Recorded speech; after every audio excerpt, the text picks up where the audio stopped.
Assalamualaikum everyone. I hope you all are doing well. Welcome to the series of Advanced English Class 11 Sindh Board where we're gonna discuss some essays. ये basically मेरे अपने notes हैं जो मैं आप लोगों के सामने लेकर आई हूँ and we're gonna discuss them कि ताकि आपको past paper के question and answers लिखने आ जाएं because these are मैंने past paper के questions solve किए हुए हैं when I was an advanced English student myself and I want to share these with you guys. तो जस्ट स्टे ट्यून्ड. अभी मैं आपको ये नोट समझा दूंगी. इन दी एंड मैं अपना कैमरा ऊपर करके रखूँगी कि ताकि आप लोग इनकी पिक्चर्स ले लो. ठीक है, जब आप पिक्चर्स ले लोगे तो फिर आप इनका अच्छे से एक PDF बनाकर सेव कर लीजिएगा अपने पास कि ताकि you can use it for the future. And आप इसमें से अगर आप डायरेक्ट आंसर्स याद करके और पेपर भी देने चले जाओगे ना तब भी आपका पेपर बहुत ज़बरदस्त हो जाना है इंशाल्लाह ताला. ठीक है, तो लेट्स स्टार्ट. एंड अगर अभी तक आप लोगों ने मेरे चैनल पे दूसरी वीडियोस नहीं देखी जैसे for example onion eater, golden ड्रगेट, तो ये इनकी भी मैंने प्लेलिस्ट पूरी बना कर रखी हुई है ऑन माई चैनल. तो make sure to go and check these out because these are like literally very important essays. ये वुड बाय द सी इतना इंपॉर्टेंट नहीं है लेकिन still we are gonna cover it क्योंकि इसके 2 क्वेश्चन आए हुए हैं फ्रॉम दी दो क्वेश्चन आए हुए हैं फ्रॉम दी पास्ट पेपर्स. ठीक है, चलें जी, लेट्स स्टार्ट. नहीं बल्कि एक ही क्वेश्चन आया हुआ है. ये तो हाइसेंट फील्ड के क्वेश्चन है.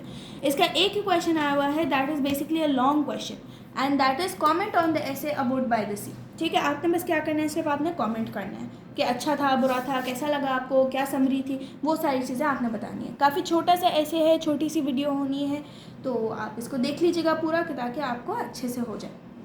चलिए जी, let's start. Comment on the essay a wood by the sea. A Wood by the Sea is a very interesting essay written from the point of view of the bird watcher. अब ये एक बंदा है जो birds को देखता है, ठीक है, और उसके पॉइंट ऑफ व्यू से ये ऐसे लिखा हुआ है. ठीक है. The excellent descriptive skills of the writer make this essay a fascinating study of the habits of the birds and also share his own experience. अब ये क्या करता है, it is a very fascinating study. क्यों? क्योंकि यहाँ पर बहुत अच्छे से डिस्क्राइब की हुई हैं चीज़ें. राइटर ने बहुत खूबसूरती से बर्ड्स को डिस्क्राइब किया हुआ है इस ऐसे में. ठीक है, और ये अपना एक्सपीरियंस भी शेयर करता है. The writer serves as a model to those who wish to write and learn more about birds. जो लोग चाहते हैं कि वो ज़्यादा से ज़्यादा लर्न करें बर्ड्स के बारे में तो ये ऐसे उनको बहुत अच्छा बताता है. ठीक है. The writer specialises this essay to the birds who roost on the soft sand dunes and the wood near the Norfolk. अभी कहाँ का ऐसे है, it is the essay of the Norfolk. या आपका जो है MCQs में भी आ सकता है तो उसको अच्छे से याद कर लीजिएगा कि ये कौन से बर्ड्स को देखा करता था. उन बर्ड्स को देखा करता था जो वुड में रहते थे और वो वुड कहाँ पर होता था, नियर द नॉरफोल्क. ठीक है.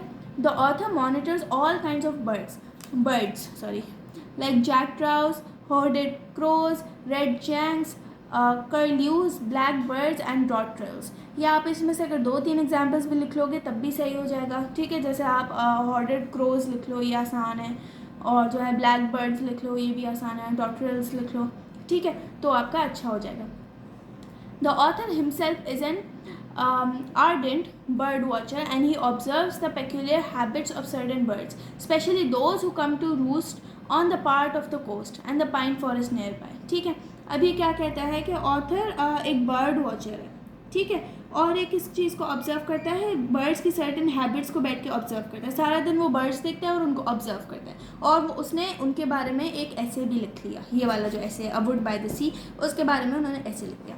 अब राइटर क्या कहता है इन ऐसे, जितना ज़्यादा आप इस तरीके से ब्लैक पेन के साथ ये जो इंग्लिश एसेज ऑफ टुडे हमारी बुक है इसमें से अगर आप कोट करके चीज़ें लिखोगे उतने अच्छे आपको मार्क्स मिलने हैं. ठीक है, तो कोशिश कीजिएगा कि ज़्यादा से ज़्यादा आप कोटेशंस डालो इसी ऐसे में से. एंड अगर आप नहीं डाल सकते तो ये सेम जो कोटेशन मैंने डाली हुई है इस बुक में से निकाल के यहाँ पे, तो यही सेम आप लिख लेना तो फिर आपको मार्क्स अच्छे मिल जाएंगे.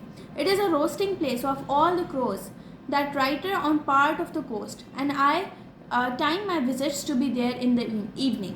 अभी राइटर क्या कह रहा है कि इसने अपने विजिट्स रखे हैं कि ये इवनिंग वाले टाइम आ जाता है यहाँ पे और आके बर्ड्स को एक्सप्लोर करता है. क्यों? क्योंकि ये एक क्या है, एक रूस्टिंग प्लेस है फॉर द क्रोज यहाँ पर आते हैं, बैठते हैं, खाना पीना करते हैं. ठीक है, कोस्ट पर.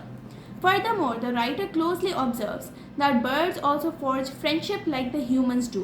अब जब राइटर इनके पास बैठा रहता था, इनको सारा दिन देखता था, तो उसने ये ऑब्जर्व किया कि बर्ड्स भी फ्रेंडशिप करते हैं. जैसे इंसान फ्रेंडशिप करते हैं ना, वैसे बर्ड्स भी फ्रेंडशिप करते हैं. not particularly with the birds of the same time, but a different kind based on their own preference. अभी क्या कहता है कि ज़रूरी नहीं है कि जो बर्ड्स अलाइक हों, जैसे क्रो के साथ ज़रूरी नहीं है दोस्ती करें, क्रो पिजन के साथ भी दोस्ती कर सकता है, क्रो स्पैरो के साथ भी दोस्ती कर सकता है। तो इस तरीके से डिफरेंट दोस्तियाँ हो जाती हैं यहाँ पे, ठीक है। The writer observes the qualities of birds. अब राइटर क्या कह रहा है वो फिर मैंने लिखा है यहाँ पे। अच्छा, अगर आप ये इतना बड़े बड़े पैराग्राफ नहीं भी लिख सकते तब भी आप इसको शॉर्ट करके भी लिख लोगे ना, तब भी आपको मतलब अच्छे मार्क्स मिल जाएंगे इंशाल्लाह। We recognize that this stranger of our woods is not only a splendid appearance, but it has which is infinitely more. ठीक है, अभी क्या कह रहा है कि ये जो स्ट्रेंजर है, stranger of our woods, stranger of our woods किसको कह रहा है? ऑफ द बर्ड्स, बर्ड्स को कह रहा है, ठीक है। इन बर्ड्स की स्प्लेंडेड अपीयरेंस है, स्प्लेंडेड मतलब बहुत अच्छी, बहुत खुशगवार अपीयरेंस है इन बर्ड्स की, लेकिन इनके पास जो है कोई ऐसी चीज़ है जो बहुत ज़्यादा है, दैट इज़ इनफाइनाइटली मोर, बहुत अच्छी चीज़ है इनके पास जो इनकी अपीयरेंस से भी बहुत अच्छी है। Then the fine feathers, the intelligent spirit, the mind that is in the bird. तो ये क्या कह रहा है कि इनका स्पिरिट बहुत ज़्यादा इंटेलिजेंट है, इनके फेदर्स भी बहुत फाइन होते हैं, और इनका जो माइंड है एज अ बर्ड, वो इनका माइंड बहुत अच्छा है, ठीक है। He also mentions an incident where the peasant forged a friendship with a human and was kept as a household apart. It also acted as the guard dog. अब ये जो बर्ड है, ठीक है, एक बर्ड ने इंसान के साथ इतनी अच्छी दोस्ती कर दी थी कि उसको हाउस होल्ड पेट की तरह भी रखा जाता है, पेट्स बर्ड्स को, और दूसरा ये कि उसको गार्डेड डॉग की तरह भी रखा गया, ठीक है। जैसे डॉग्स नहीं होते जो आपके मालिक की हिफाजत कर रहे होते हैं, उसी सेम तरीके से बर्ड को भी डॉग की तरह रखा गया, क्योंकि बर्ड भी मालिक की उसी तरीके से हिफाजत करता था। The writer says the main thing which was disposition and affection for his people and the fine causes it displayed in protecting them. अब ये क्या कहता है कि बर्ड्स बेसिकली क्या करते हैं, अफेक्शन होती है उनके अंदर, लव होता है लोगों के लिए, जो लोग उनसे प्यार करते हैं तो बर्ड भी उनसे प्यार करता है, ठीक है। जिस तरीके से हम अगर कैट्स को प्यार करते हैं तो कैट्स भी हमें वापसी प्यार देती है ना, ठीक है, उसी तरीके से बर्ड्स का भी यही चीज़ है। और बर्ड्स क्या करते हैं कि जो लोग उनसे प्यार करते हैं, जो लोग उनका ख्याल रखते हैं, तो फिर बर्ड्स उनको प्रोटेक्ट करते हैं, just like a watch dog, ठीक है। He also said with Spurs being aimed at the intruders legs, ठीक है। ये वाली चीज़ भी आप लिख लीजिएगा, इतनी इंपॉर्टेंट नहीं है, छोड़ना चाहें तो छोड़ दीजिएगा, सही है। The essay also criticizes bird shooters and hunters that would shoot at anything that flies by. अच्छा, अब ये यहाँ पर ये क्या कह रहा है कि जब भी जो बर्ड्स को शूट करते हैं वो एम करते हैं बर्ड की टांगों पे, क्यों? क्योंकि अगर उसके हम टांग पे मारेंगे तो वो ज़ख्मी हो जाएगा, उसके विंग्स नहीं काम करेंगे, वो चल नहीं सकेगा, ठीक है, वो फ्लाई नहीं कर सकेगा, तो फिर हम उसको ईजीली मार देंगे, सही। अब ये ऐसे क्या कह रहा है, it criticises the activities of humans, जिसमें वो इलीगली बर्ड्स को मारते हैं, या लीगली भी अगर आप बर्ड्स को मारते हो तब भी किसी की जान लेना for enjoyment, it's not nice, ठीक है। और ये लोग शूट कर देते हैं बर्ड्स को, लेकिन ऐसे करना नहीं चाहिए, जुल्म है बर्ड्स के साथ। All in all, this is an interesting account of what strong feelings the lover of nature and wildlife has for all kinds of birds, which are also necessary for our ecosystem. अभी क्या कह रहे हैं यहाँ पर, in the last paragraph I have summarised the whole thing, क्यों? क्योंकि एक लॉन्ग क्वेश्चन था। कितने मार्क्स का होता है लॉन्ग क्वेश्चन? 10 मार्क का क्वेश्चन होता है। कोशिश कीजिएगा कि आप एटलीस्ट जो है 2.5 पेजेस लिख लो, जितना मैंने यहाँ पर लिखा है।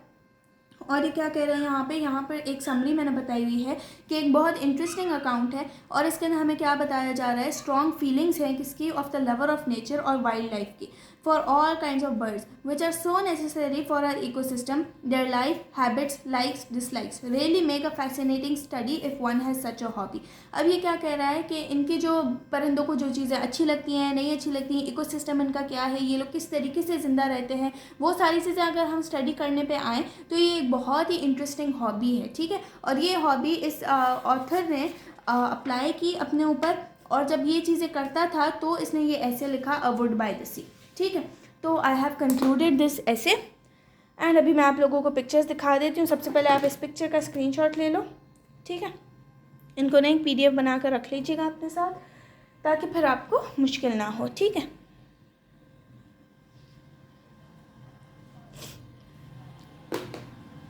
इसका क्वेश्चन है ये वाला, ये जो ऊपर लिखा हुआ है, कमेंट ऑन द ऐसे, अ वुड बाय द सी, ठीक है। ये लॉन्ग क्वेश्चन है, लॉन्ग क्वेश्चन, 10 मार्क, सही है।